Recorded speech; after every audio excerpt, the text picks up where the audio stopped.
में हम बात करने वाले हैं सर्च इंजन ऑप्टिमाइजेशन एसईओ के बारे में, जो कि हमें पता है कि नेक्स्ट जेएस का ये एक बहुत ही अच्छा फीचर है कि हम अपने साइट को एसईओ के अकॉर्डिंग डिज़ाइन कर सकते हैं। और रिएक्ट का ये डिमेरिट था कि अगर हमने एक बार प्रोजेक्ट बना लिया तो वो सर्च इंजन में अच्छे से नहीं आता था, लेकिन नेक्स्ट जेएस में हम लोग टाइटल, डिस्क्रिप्शन, मेटा टैग्स वगैरह दे सकते हैं। तो इस वीडियो में हम उसी टॉपिक पे बात करने वाले हैं और हम अपने जो प्रोजेक्ट है उसमें टाइटल वगैरह को ऑप्टिमाइज़ करने वाले हैं। तो अगर मैं यहाँ पे लॉग आउट यानी सबसे इसके रूट वाले पेज पे आता हूँ, तो आप देख रहे हैं कि इसका जो टाइटल है सेम ही है, और जो आइकन है जिसको कि हम लोग फेविकॉन आइकन बोलते हैं, जो कि ऊपर में होता है, हर साइट के ऊपर में दिखता है, तो वो भी बाय डिफ़ॉल्ट जो आ रहा है वही आ रहा है। तो सबसे पहले मैं इसके आइकन को चेंज करना चाहूँगा, तो उसके लिए मुझे फेविकॉन जनरेटर, जो कि फेविकॉन आयोवा के साइट पर अगर आप जाते हो तो यहाँ पे आपको different type of favicon generator मिलता है, जैसे टेक्स्ट से या पीएनजी से। तो मैं पीएनजी के थ्रू करने वाला हूँ। और यहाँ पे क्या करना है कि मुझे जो भी मेरा इमेज है उसको ड्रॉप करना है। तो अगर मैं डेस्कटॉप पे जाता हूँ तो ये मेरा लोगो है, तो वो पीएनजी फॉर्मेट में है, तो मैं इसको यहाँ पे करके ये डाउनलोड करने के बाद ये एक जिप फोल्डर आपको मिलता है। इसको मैं अपने डेस्कटॉप पे अगर यहाँ पे रख के एक्सट्रैक्ट कर लेता हूँ, तो यहाँ पे डिफरेंट टाइप्स ऑफ जो फेविकॉन के आइकन है, जैसे एप्पल टच वगैरह है एप्पल डिवाइसेस के लिए, फेविकॉन 1632 ऐसा है। तो ये जो रूट वाला एक फेविकॉन है 48x48 का, मैं बस इसका यूज़ करने वाला हूँ। तो इसको मैं कॉपी करता हूँ और यहाँ पे सोर्स में ऐप के अंदर आपको ध्यान देना है, ऐप में अगर आप यहाँ पे आते हैं तो आपको फेविकॉन मिलेगा।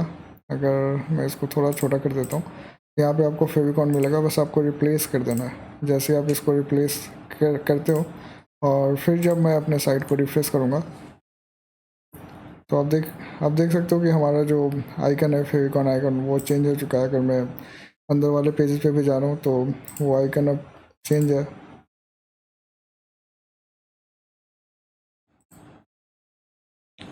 आप अगर गूगल पे next JS Meta data API reference करके टाइप करते हैं तो आपको जो पहला लिंक मिलेगा वो उस पर आपको आ जाना है। और यहाँ पे जो Meta data files API reference है, यहाँ पे आपको कैसे फेविकॉन जनरेट करते हैं मैनिफेस्ट और जेसन फाइल को अगर आपको एडिट करना है तो वो आप कैसे कर सकते हैं। ये बेसिकली ऐप मतलब किसी भी वेबसाइट को एज ए ऐप कन्वर्ट करने के काम में आता है। तो यहाँ पे ओपन ग्राफ है, robot.txt है वगैरह है।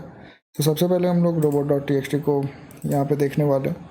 तो robot.txt को लगाने के लिए क्या करना है कि एक तो हम लोग डायरेक्टली ऐप के अंदर robot.txt लगा सकते हैं, और दूसरा है कि हम लोग नेक्स्ट.js का जो फीचर है उसका यूज़ करके हम लोग robot.txt को क्रिएट कर सकते हैं। तो मैं ये वाला यूज़ करने वाला हूँ, मतलब यहाँ पे जो एग्ज़ाम्पल दिया गया है मैं उसको यूज़ करके देखता हूँ क्या होगा। और यहाँ पे दो टाइप का फाइल है, एक जावास्क्रिप्ट है, एक टाइपस्क्रिप्ट है। तो मैं जावास्क्रिप्ट का यूज़ करने वाला हूँ। तो यहाँ पे सबसे पहले ये बता रहा है कि आपको ऐप डायरेक्टरी के अंदर एक robots.js नाम का फ़ाइल क्रिएट करना है।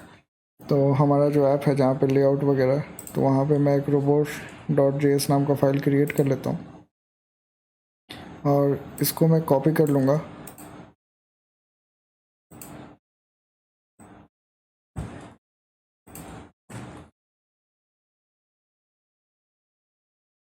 अब यहाँ पे आके अगर हम robots.txt लिखते हैं तो आप देख सकते हो कि यहाँ पे जो robots.txt फाइल है वो आ चुका है। और अलाउ एजेंट में स्टार है, मतलब जितने भी एजेंट्स हैं गूगल विंग वगैरह अलाउड है, और डिसअलाउ में प्राइवेट है। यहाँ पे हम लोग अगर किसी लिंक को क्रॉल होने नहीं देना चाह रहे तो वहाँ पे हम इस लिंक का यूज़ कर सकते हैं। और ये साइट मैप का है, बेसिकली ये क्रॉलर को बताएगा कि अगर आपको इन डेप्थ हमारे साइट का ये सभी लिंक्स के बारे में जानना है तो आपको साइट map.xml को क्रॉल करना चाहिए। तो अगर मैं इसको अपने अकॉर्डिंग एडिट करना चाहूँ, जैसे प्राइवेट को मैं प्रोफाइल करना चाहूँ, तो मैं यहाँ से प्रोफाइल लिख दूँगा। और यहाँ पे मैं अगर अपने साइट का नाम लिखूँ codingmstr.com ऐसा कुछ लिख देता हूँ, और फिर से अगर मैं रिफ्रेश करता हूँ तो आप देख रहे हैं कि जो हमारा चेंजेस है यहाँ पे आ चुका है। तो अगर ये जेएस फाइल है तो हम लोग यहाँ पे फंक्शन वगैरह को इंपोर्ट कर सकते हैं, मतलब डायनेमिकली हम लोग यहाँ पे जो भी लिंक अलाउड या डिसअलाउड है वो सब यहाँ पे कॉल कर सकते हैं। तो ये सब हमारा जो robot.txt फाइल का जो एडिट वगैरह काफ़ी इजी हो जाता है। अब उसके बाद हम लोग बात करेंगे साइट मैप के बारे में। तो ये हमारा साइट मैप का फाइल है और यहाँ पे पहले तो ठीक जैसे हमने robots.txt क्रिएट किया था वैसे ही हम लोग साइट मैप भी क्रिएट कर सकते हैं, मतलब डायरेक्टली कोड को कॉपी पेस्ट करके site map dot XML file create किया जा सकता है। लेकिन यहाँ पे इसको जनरेट भी किया जा सकता है। तो जनरेट करने के लिए यहाँ पे आप अगर टाइप स्क्रिप्ट में कोड करना चाहते हो तो आप टाइप स्क्रिप्ट में कर सकते हो। यहाँ पे जावास्क्रिप्ट का भी ऑप्शन अवेलेबल है। तो मैं सबसे पहले ये साइट मैप डॉट जेएस को कॉपी करके एक नया फाइल बना के यहाँ पे क्रिएट कर लूँगा और उसके बाद ये वाला जो फाइल है इसको मैं यहाँ से कॉपी करके यहाँ पेस्ट कर दूँगा। अब अगर मैं साइट मैप वाले पे भी जाता हूँ, यहाँ पे मैं लिखूँगा साइट मैप डॉट XML। तो आप देख रहे हैं यहाँ पे साइट मैप आ गया। अब यहाँ पे कुछ चेंजेस है, जैसे ये रूट वाला हो गया मेरा। तो अगर मैं एक्मे को अपने फाइल से चेंज करना चाहूँ तो यहाँ पे मैं कर सकता हूँ, जैसे कोडिंग MSTR मैंने लिख दिया और इसको मैंने चेंज कर दिया। अब यहाँ पे अबाउट वाला है जो मंथली में चेंजेस हो रहा है, ब्लॉग वाला है। यहाँ पे मैं साइन अप वगैरह का जो पेज है उसका लिंक दे सकता हूँ यहाँ पे। तो मैं साइन अप मैंने लिख दिया।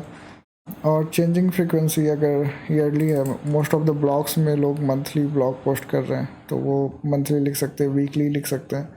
लेकिन अगर आपका जो चेंजेस है वो डेली बेसिस पे नहीं आ रहा है या मंथली नहीं आ रहा है तो आप ईयरली भी रख सकते हैं। तो मैंने यहाँ पे ईयरली रखा। अब आप देख रहे हैं चेंजेस यहाँ पे रिफ्लेक्ट हो रहा है।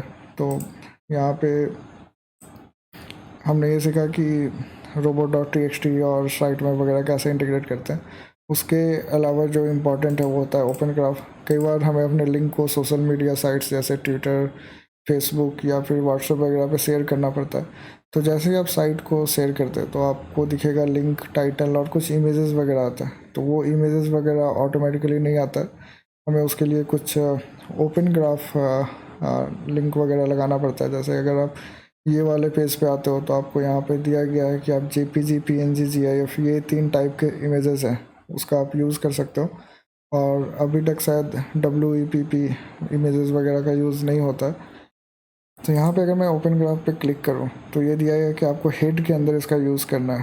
तो सबसे पहले तो हमें layout.tsx वाले फाइल में आना होगा। तो यहाँ पे हमारा जो टाइटल है, ये टाइटल हमें दिख रहा है। अगर मैं सबसे रूट वाले फोल्डर में जाता हूँ तो यहाँ पे हमारा टाइटल आ रहा है क्रिएट नेक्स्ट ऐप। अगर उसी को मैं थोड़ा चेंज करना चाहूँ, जैसे ये हमारा सबसे पहले लॉगिन पेज है तो मैं लॉगिन, फिर नेक्स्ट जेएस, डैशबोर्ड और जो भी मेरा साइट का नाम है, जैसे कोडिंग MSTR मैंने लिख दिया। तो ऐसा कर सकते हैं। डिस्क्रिप्शन में जैसे एडवांस, नेक्स्ट जेएस, डैशबोर्ड ऐसा मैंने कुछ लिख दिया। अब ये लिखने के बाद अगर मैं इसको रिफ्रेश करूँ या नहीं भी करूँ तो यहाँ पे आप देख रहे हैं इसका टाइटल वगैरह चेंज हो चुका है। अब यहाँ पे अगर मुझे मेटा टैग्स वगैरह लगाना है या ये जो ओपन ग्राफ है तो मैं इसको लगाना चाहता हूँ, तो मुझे बस इसको कॉपी करना होगा और यहाँ पे जो बॉडी के पहले HTML है उसके पहले मुझे हेड क्रिएट करना होगा और यहाँ पे मैं पेस्ट कर दूँगा।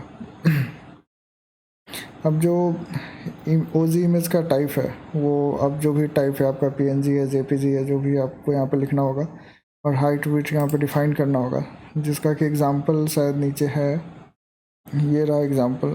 तो जनरली जो हाइट और विड्थ होता है वो 1200 विड्थ होता है और हाइट 630 होता है। तो आप डायरेक्टली इसको भी कॉपी कर सकते हैं। ये जो नीचे वाला है इसको आप अगर कॉपी करेंगे तो आपका काम थोड़ा इजी हो जाएगा। और यहाँ पे जो टाइटल वगैरह होगा, मतलब इमेज का जो अर्ट वगैरह, उस पर जो कीवर्ड पे हमें अपने इमेज को रैंक कराना है उस कीवर्ड को हम लोग यहाँ पे लिख सकते हैं। जैसे मैंने यहाँ पे लिख दिया। और जो इमेज का पाथ है, जैसे अगर वो डायरेक्टली logo.png टाइप का है, जैसे आपका जो URL है उसके बाद logo.png में आपका इमेज आता है। जैसे अगर मैं यहाँ पे देख रहा हूँ logo.png मैंने लिखा तो ये यहाँ पे नहीं है, मुझे पहले देखना होगा कि मेरा इमेज कहाँ पे है। तो जहाँ पे भी आपका इमेज होगा उसका पाथ आपको यहाँ पे दे देना है। और उसके बाद आपको कुछ जैसे ट्विटर इमेजेस वगैरह अगर कोई ट्विटर पे शेयर कर रहा है तो उसके लिए आपको ये सब टैग्स का यूज़ करना होगा।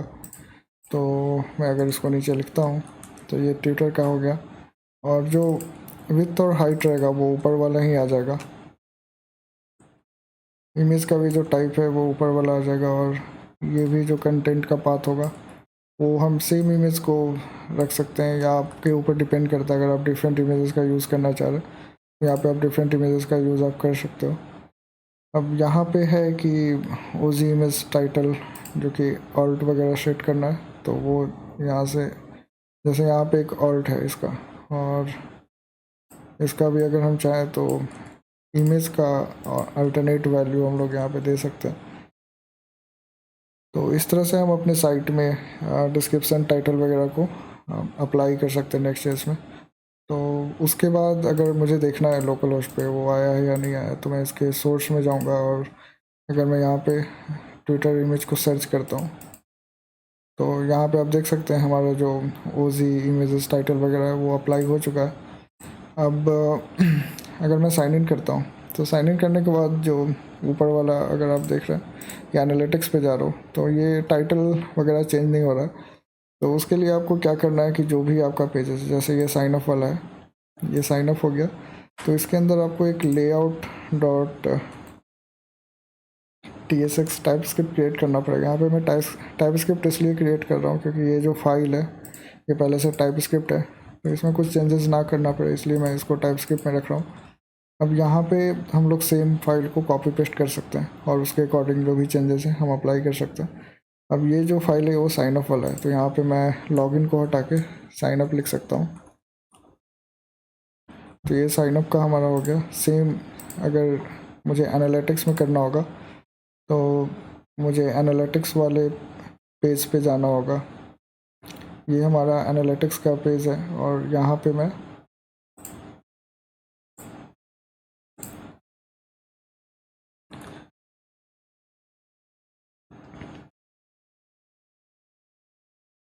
layout.tsx क्रिएट करूँगा और इसको कॉपी करके यहाँ पे पेस्ट कर दूँगा। साइन अप की जगह पे मैं एनालिटिक्स लिख सकता हूँ।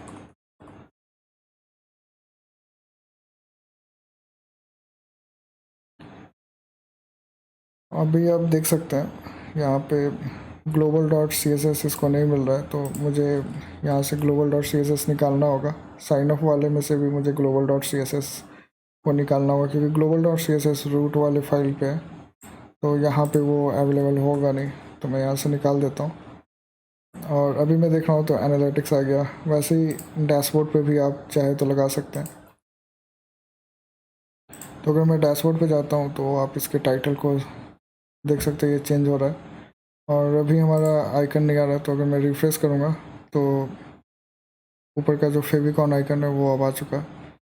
तो इस तरह से हम अपने साइट का जो मेटा डेटा है, डिस्क्रिप्शन है, टाइटल है, फेविकॉन आइकन है, साइट मैप या robot.txt सब अपडेट कर सकते हैं। तो मिलते हैं नेक्स्ट वीडियो में।